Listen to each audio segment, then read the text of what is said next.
अस्सलामुअलैकुम। मैं हूं कलीमुल्लाह और आप देख रहे हैं मेरा यूट्यूब चैनल कलीम आकाश।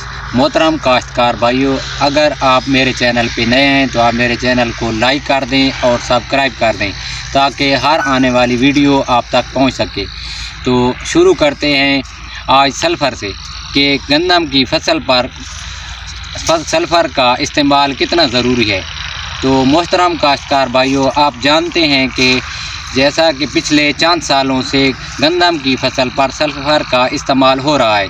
इसकी अहम वजह यह है कि फास्फोरस, नाइट्रोजन और पोटाश के बाद अगर पौधे को कोई चीज़ ज़रूरत होती है तो वो है सल्फ़र। सल्फ़र हमारी फसलों पर दो तरह से इस्तेमाल हो रही है। इसको एज ए फंजीसाइड भी हम इस्तेमाल कर रहे हैं और दूसरा ये हमारी फसल का जो ज़मीनों का जो pH लेवल है उसको कम करने के लिए भी बहुत ज़रूरी समझा जा रहा है इसको। और इसका जो सबसे ज़्यादा इस्तेमाल है वो तेलदार अजनास में हो रहा है, क्योंकि तेलदार अजनास के लिए सल्फ़र का होना बहुत ज़रूरी है। मसलन कज़ोला में इसका इस्तेमाल हो रहा है, कैनोला में हो रहा है, सूरजमुखी, कपास और मूंगफली जैसी अहम फसलों पर सल्फ़र का इस्तेमाल होता है और इससे हमें बहुत अच्छे नताइज हासिल हो रहे हैं। क्योंकि तेल बनाने के लिए पौधे का जो फोटोसिंथेसिस का अमल होता है, जो अमीनो एसिड का अमल होता है, वो सल्फ़र इसमें बहुत अहम किरदार अदा करता है। सल्फ़र का जो ज़्यादा इस्तेमाल है वो इसलिए होता है तेलदार अजनास में कि ये तेल की क्वालिटी को बहुत बेहतर बनाता है। और अगर हम गंदम की फसल पर सल्फ़र की बात करें तो अगर आपकी ज़मीन जो है वो ज़्यादा ज़रख़ेज़ है तो वहाँ पर आपको सल्फ़र डालने की कोई ज़रूरत नहीं है, क्योंकि उसमें पहले ही सल्फ़र मौजूद होती है। और इसके अलावा इसको जो फंजीसाइड हम इस्तेमाल कर रहे हैं कि अगर आपकी फसल पर बीमारी नहीं है, सल्फ़र इस्तेमाल करने से वो बीमारी जो है ना वो रुक जाती है। लेकिन अगर बीमारी आ जाए तो उसकी रोकथाम के लिए भी सल्फ़र इस्तेमाल कर सकते हैं। कुछ माहिरीन के मुताबिक गोब की हालत में सल्फ़र का इस्तेमाल करने से फंगस का हमला रुक जाता है। और सबसे बेहतरीन तरीका है जो कि गंदम को सल्फ़र देने का है कि 2 किलो फ्लड किया जाए।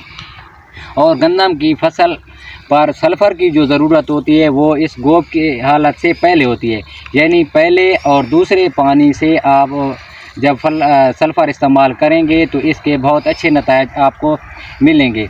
दूसरी बात यह है कि सल्फ़र का जो हम इस्तेमाल करते हैं पहले और दूसरे पानी का, ये उन ज़मीनों के लिए जिन ज़मीनों में पानी बहुत लेट जज़्ब होता है, जो चिकनी होती हैं या बहुत ज़्यादा सख्त होती हैं। सल्फ़र का काम होता है जड़ों को खोलना और ज़मीन को ऑक्सीजन फराहम करना होता है और ज़मीन को नरम और हवादार करता है।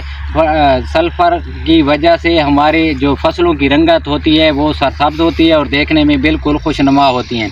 लेकिन सल्फ़र का हमने जो इस्तेमाल करना है वो पहले मरने पर। और दूसरी बात ये है कि इसका इस्तेमाल करने से इसका काम होता है ज़मीन के अंदर। तो जिस तरह हमारा मैदा है, मैदे में हमारा अगर प्रोटेक्शन सही होगा, जो मैदा हमारा सही काम करेगा तो हम सही खुराक खा सकते हैं।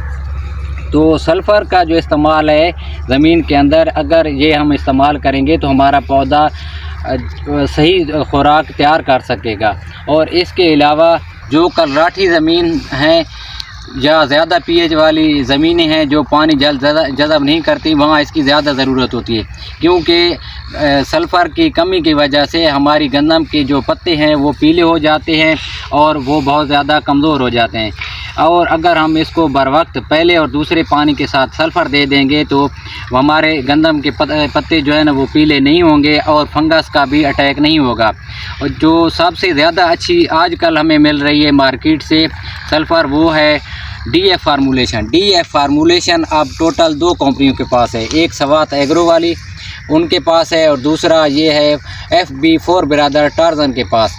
तो इनके बहुत ज़्यादा अच्छे नताइज हैं। और सल्फ़र का जो सबसे ज़्यादा इस्तेमाल करने का फ़ायदा है कि ये पौधे में क़ुव्वत मुदाफ़अत पैदा कर देती है, क्योंकि आगे जो टेम्परेचर हमारा हाई होगा तो इसमें अगर हमने पौधे को सल्फ़र दे दिया है तो हमारा पौधा जो है ना सूरज की गर्मी और हवा में नमी दोनों को बर्दाश्त कर सकता है।